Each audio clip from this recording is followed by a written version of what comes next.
Kerfuffles. Pistons Wizards, Biggs battling for position. Blake Griffin tosses Thomas Bryant aside. Get out of here, little fella. And then laughs about it. Watch out, little fella. Somebody, he's laughing. That's what's disrespectful, when somebody treats you like that and then starts laughing at you. I mean, Blake's kind of sneaky, one of the best trolls in the NBA, right? That's not even sneaky. Hey, little fella, hey, sit down right here for a little bit. Here, get over here. Hey, sit down. He looks at him and laughs. He looks at Like, you ain't about to do nothing. You ain't gonna do nothing. That little push ain't nothing. Come on, man. Hey, oh, he pours the water. That was a good one.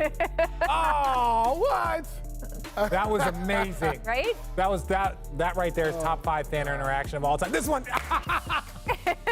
And there we go. No, I'm fine. I don't mind being traded from the Clippers, but I gotta go. See ya. I'm good. Miss scouting reports. Mavs down 2 in overtime, and Boban gets the play call. Nearly buries the game winner. Paul.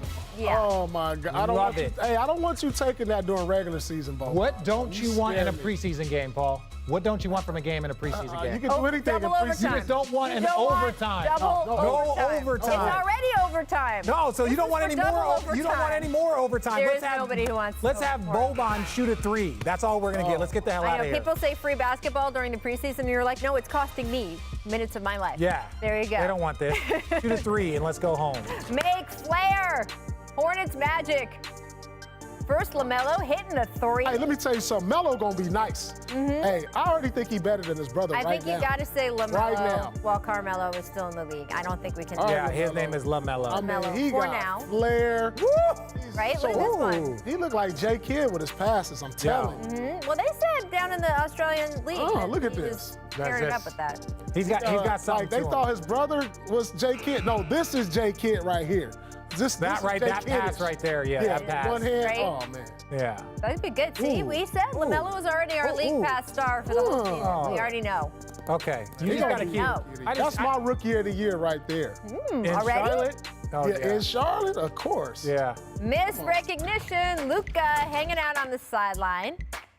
We've seen this before, Paul. Tries to give someone a fist bump. Hey, you got to extend your arm out a little more, dude. Right? Yeah. You got to give it and put it in a visual. Yeah. Not even look. Hey, I know you've been in America for a short while, but there's a certain type of way you have to adapt. You know, you gotta, like, you are guilty of this too, Paul. Look at this.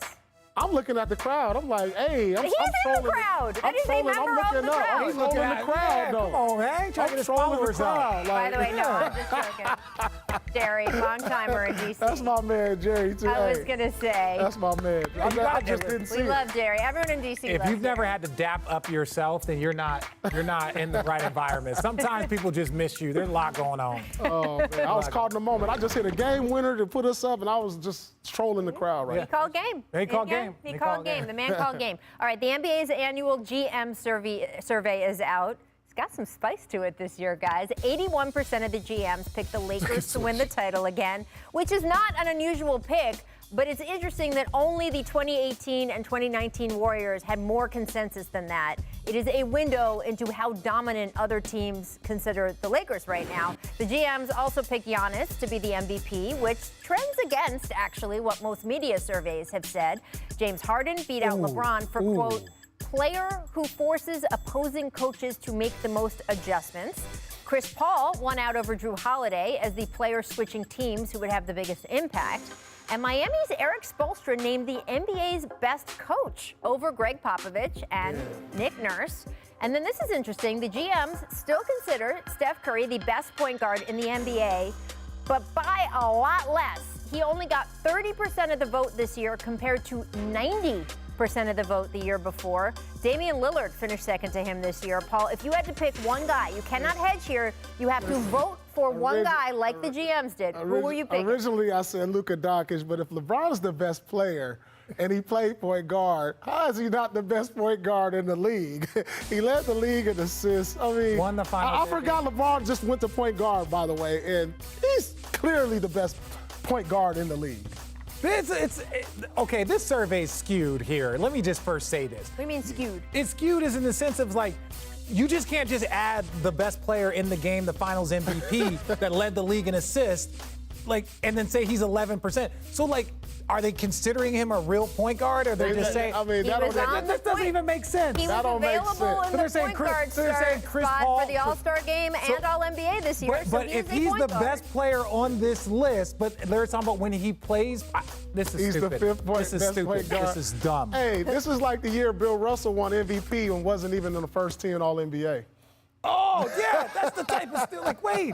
I know this is not a LeBron James, like, this is not, we're not like talking about that. We're just like, it doesn't make sense. I get it. And like Steph Curry, and I said it on the broadcast, like Steph Curry has to reclaim his title as the best point guard. Like when LeBron James got hurt and Kawhi. You just weren't Warriors fans. No, they hate me anyway, so who gives a damn? But this is what I'm saying. When Bron got hurt and Kawhi won the championship and won the finals MVP, they were like, Kawhi's the best player on the planet. Giannis just won the MVP. Bron is probably the third or fourth. You have to show up every single year. Now, he might be the greatest shooter ever, right? Like he will go down as that, but you have to reclaim your title every single year. Yeah. And Dame Lillard did some things last year from that point guard spot.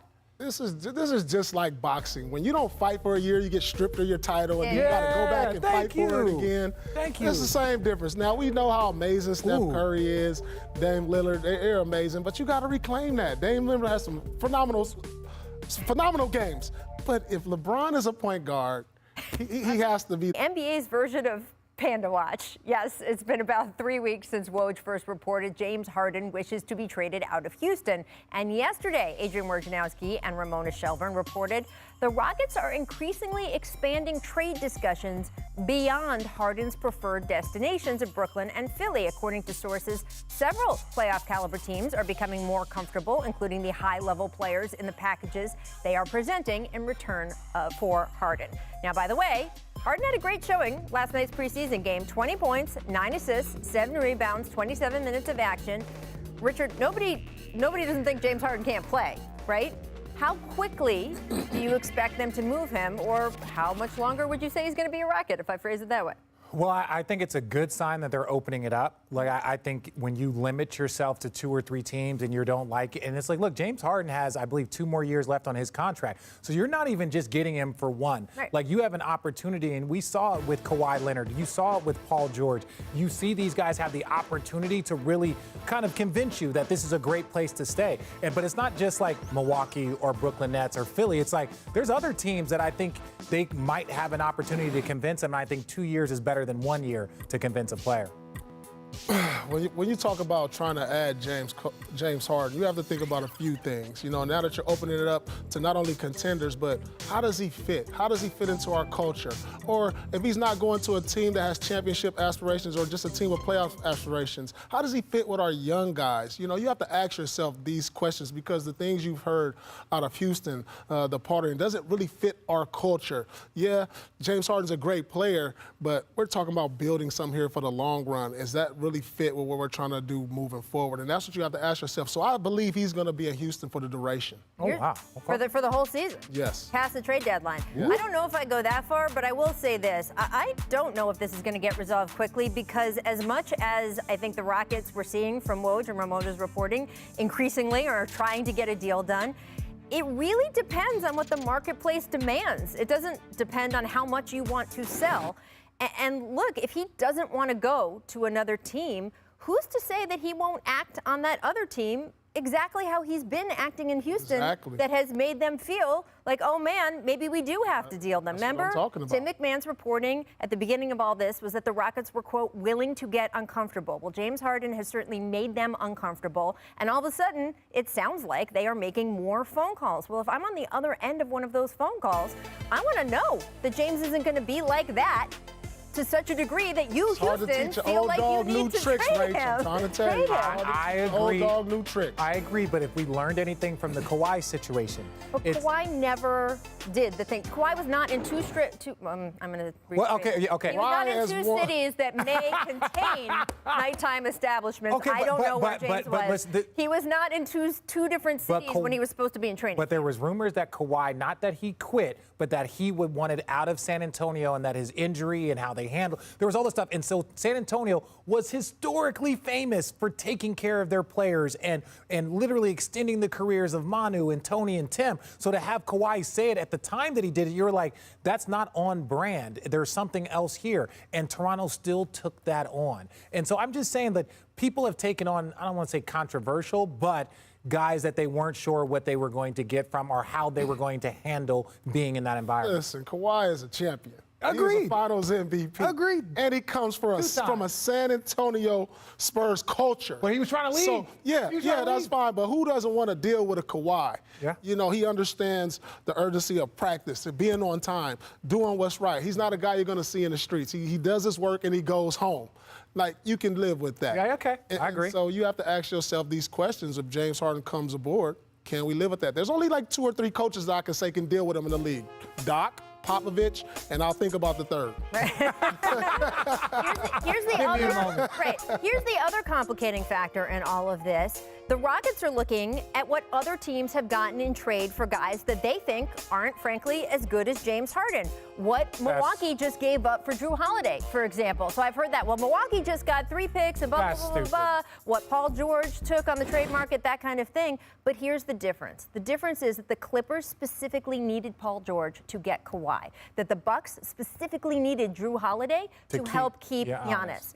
I don't see a team right now, at the start of the season, that specifically needs James Harden and therefore will overpay or pay at least to that level, even though it's a lesser player that has commanded that level before. Now, what might change is when we get to the trade deadline, because both of these conferences are pretty stacked this year, and you have a lot of teams that think that they can make it, and James might be a piece that a team that maybe loses its own superstar due to injury or something else happens where they suddenly are as desperate as the Clippers were or the Bucks were.